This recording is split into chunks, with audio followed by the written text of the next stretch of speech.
The majority of the population can ill afford tax increases which seem to feature glaringly in the said bill.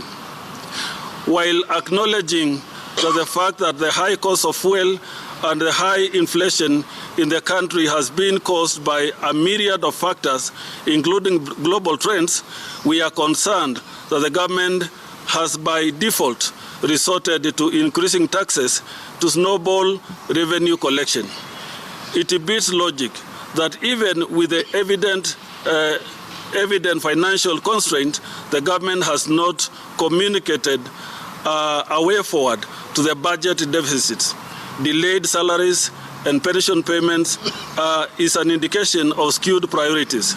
Excessive government spending and mismanagement of public resources seem to take precedence over basic needs of its citizens. The Anglican Church recognizes the current statutes are inadequate to deal with religious extremism and cultic bodies that operate under the guise of religious organizations.